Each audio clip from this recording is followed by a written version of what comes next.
Hello, नमस्कार दोस्तों एक बार फिर से आपका मेरे YouTube चैनल पर स्वागत है। दोस्तों हम लोग ट्रांसफार्मर के बारे में पढ़ रहे हैं। दोस्तों जैसा कि मैं आपको बताना चाहूँगा कि ट्रांसफार्मर से संबंधित 3 लेक्चर मैंने आपको बता दिया है।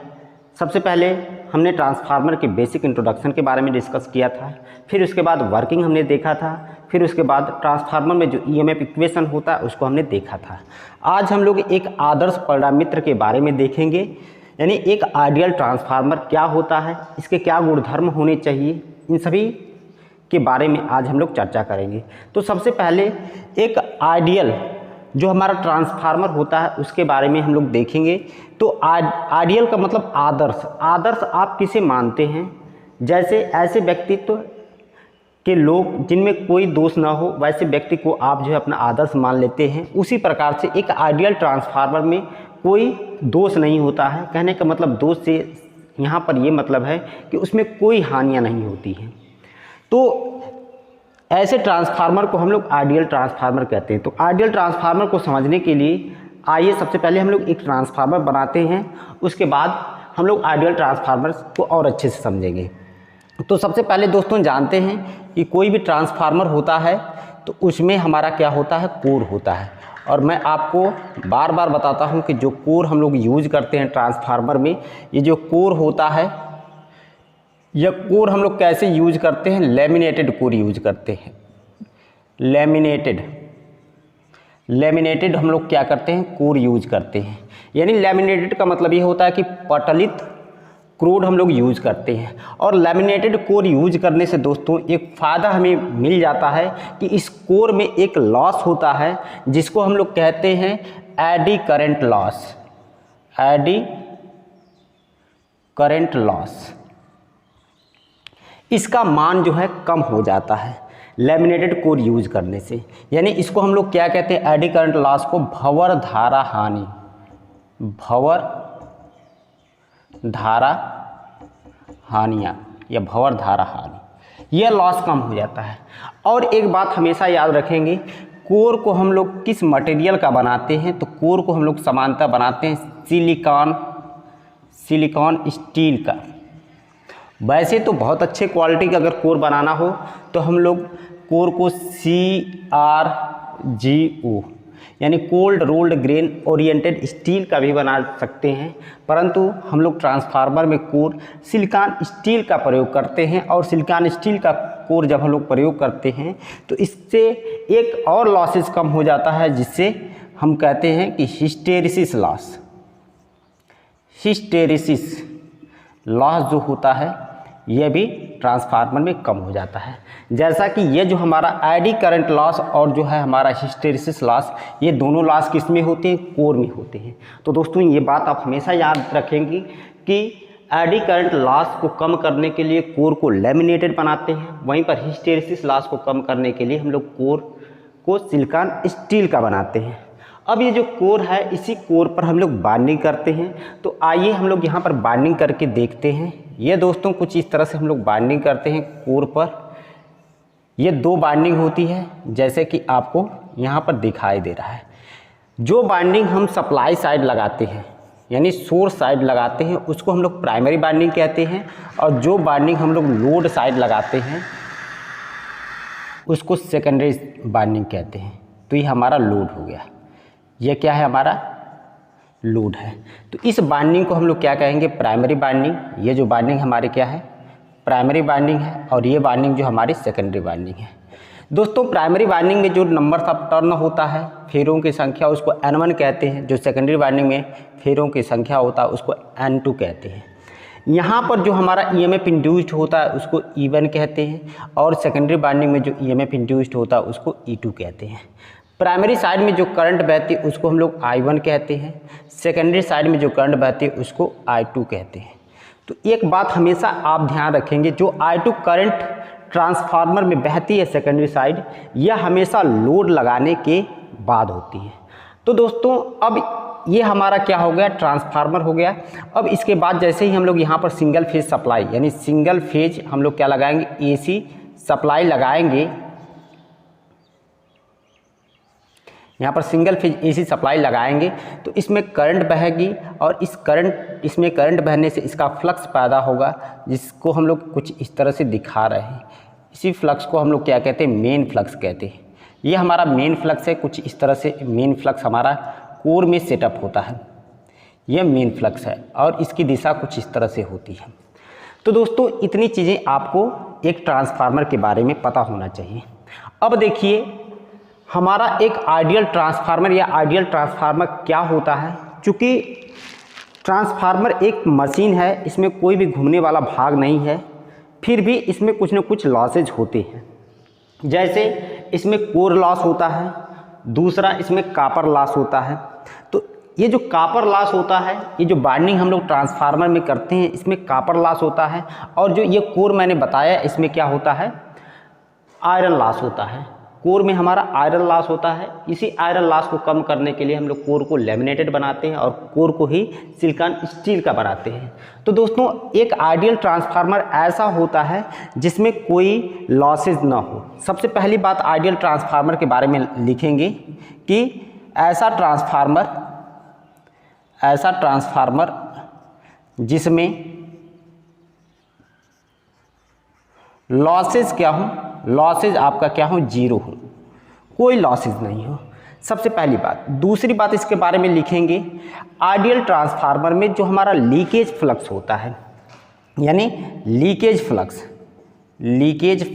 जो होता है, इसको हम लोग इंग्लिश में इस तरह से भी लिखते हैं, लीकेज फ्लक्स। हिंदी में इसको क्षरण फ्लक्स कहते हैं। लीकेज फ्लक्स का मान शून्य होता है, लीकेज फ्लक्स का मान क्या होता है, शून्य होता है। दूसरी बात आप आइडियल ट्रांसफार्मर के बारे में जानेंगे।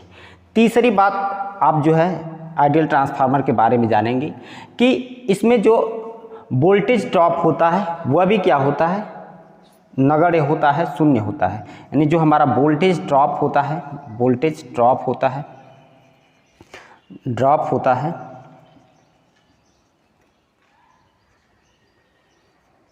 ऐसे लिख लीजिए, वोल्टेज ड्रॉप नगण्य होता है। वोल्टेज ड्रॉप आपका क्या होता है, नगण्य होता है।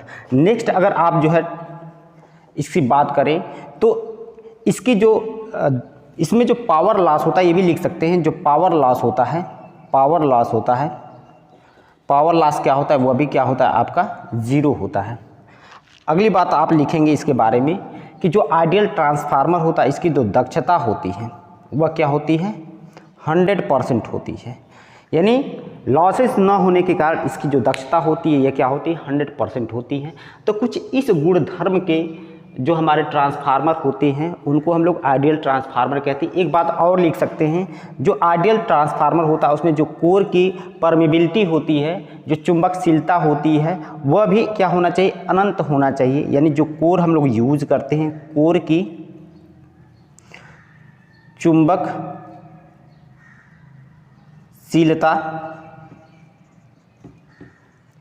अनंत होती है।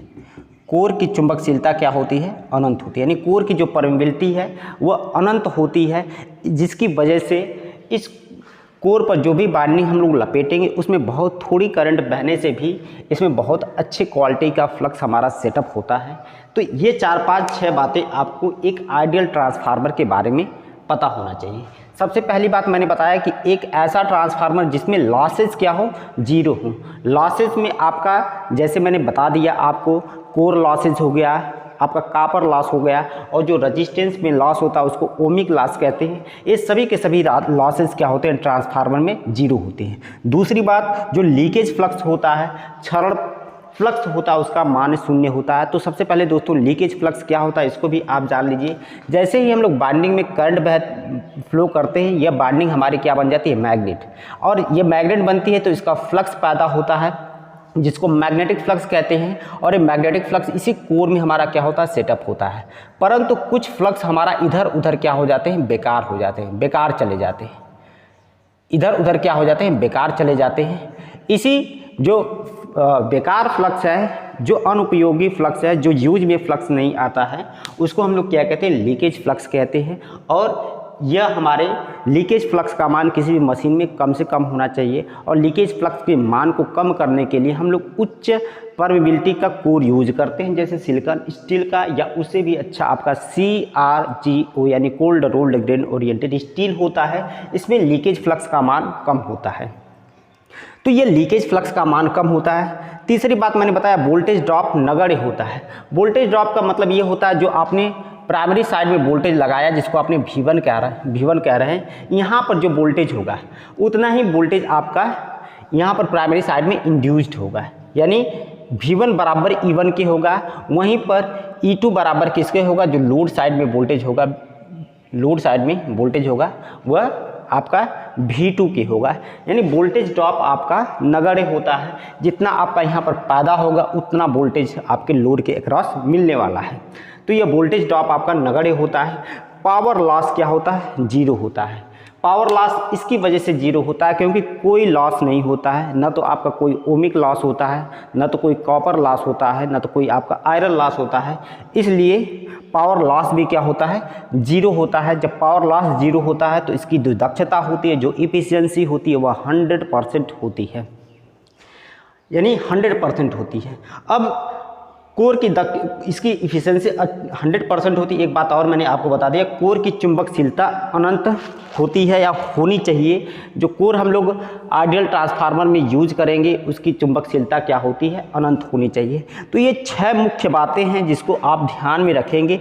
इसी आधार पर एक हम पैरामीटर को, एक ट्रांसफार्मर को आइडियल ट्रांसफार्मर मान लेते हैं। परंतु प्रैक्टिकली ऐसा संभव नहीं हो पाता है। प्रैक्टिकली ऐसा हम लोग नहीं एक ट्रांसफार्मर बना पाते हैं जिसका जो दक्षता हो 100% हो, जिसमें कोई भी पावर लॉस ना हो, जिसमें कोई रेजिस्टेंस ना हो, जिसका रेजिस्टेंस क्या हो, शून्य हो, जिसमें वोल्टेज ड्रॉप कोई ही नहीं, और जिसमें लीकेज फ्लक्स ना हो, और जिसमें क्या हो, कोई लॉस ना हो। ऐसा प्रैक्टिकल में संभव नहीं है। फिर भी हम लोग एक आइडियल ट्रांसफार्मर को मानकर, उसकी 100% दक्षता को मानकर जो हम लोग ट्रांसफार्मर डिज़ाइन करते हैं उसके हम लोग सापेक्ष में डिज़ाइन करते हैं कि हम जो ट्रांसफार्मर डिज़ाइन कर रहे हैं उसमें भी लॉसेस कम से कम हो, उसकी दक्षता अधिक से अधिक हो, उसमें लीकेज फ्लक्स का मान कम से कम हो। इस तरह से जो हम ट्रांसफार्मर बनाते हैं उसको हम लोग प्रैक्टिकल ट्रांसफार्मर कहते हैं। तो थोड़ी सी जानकारी आपको मैं एक प्रैक्टिकल ट्रांसफार्मर के बारे में दे दूं। तो सबसे पहले प्रैक्टिकल ट्रांसफार्मर होते क्या हैं। प्रैक्टिकल आपके जो ट्रांसफार्मर होते हैं,